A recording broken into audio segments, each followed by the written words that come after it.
sorry that I'm so mean, because sometimes I have OCD and sometimes I just get really frustrated. I know I shouldn't push, but I was just trying to push your way to go. What was it you were attempting to accomplish by slapping? I was trying to get him to stop telling me something. A Wyoming coroner confirms the remains found on Sunday are that of missing 22-year-old Gabby Petito. New reports say a Utah park ranger warned Petito her relationship with Brian Laundrie was toxic. Here with why he says the footage shows more than meets the eye is forensic psychiatrist Dr. Ziv Cohen. Dr. Cohen, thank you for being here. What red flags did you see when you watched that video? Well, the first thing that you notice when you watch the video is that Gabby Petito appears really scared. So she is distraught, she's confused, she's crying, at times she's barely coherent. And I think that that level of fear should be, alarming to first responders.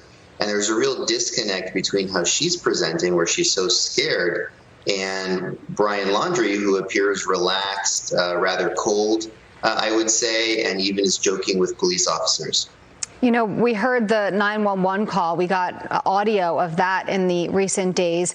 And the caller was saying that they saw the gentleman, according to them, slapping the girl, obviously Brian Laundrie and Gabby Petito. And the caller also said they saw him hitting her.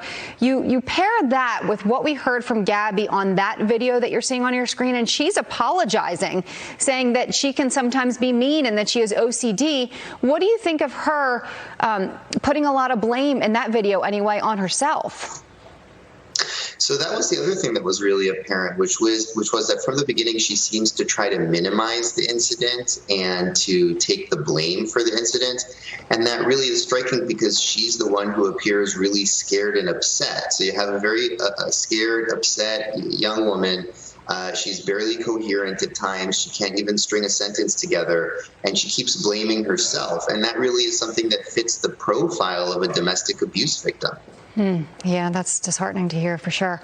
Look, we've all heard the saying, when you see something, say something. People did. People called 911. We've heard that audio, as we just referenced. And then you have this headline here from the Desert News, and this is from one of those responding officers in Utah saying, I can still hear her voice. This is from a park ranger saying that her relationship seemed toxic. Quote, I was probably more candid with her than I should have been. This officer recalls, warning Petito that her and Laundrie's relationship had the markings of a toxic one. I mean, it's quite chilling when you read something like that and know that, there were officers, there were park rangers there. Somebody, in hindsight, obviously, I'm sure these officers are having a hard time and struggling with their decisions in this situation to just separate them for a night and not do something more about it. What do you think, as a whole, we learn from this? I think that we learn how tricky domestic abuse can be and how hard it can be to decipher what's really going on.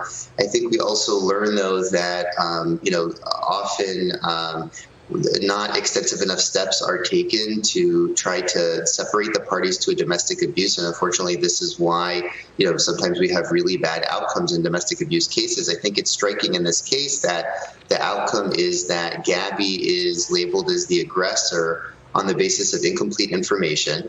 And then, in fact, Brian is sent to a hotel room as if for his protection, while Gabby is given the keys to the van.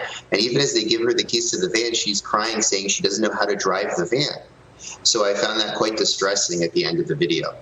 Yeah, there's a lot that I think people will go back and review and see how this was handled from start to finish. Dr. Ziv Cohen, thank you so much for joining us this morning. Appreciate your time.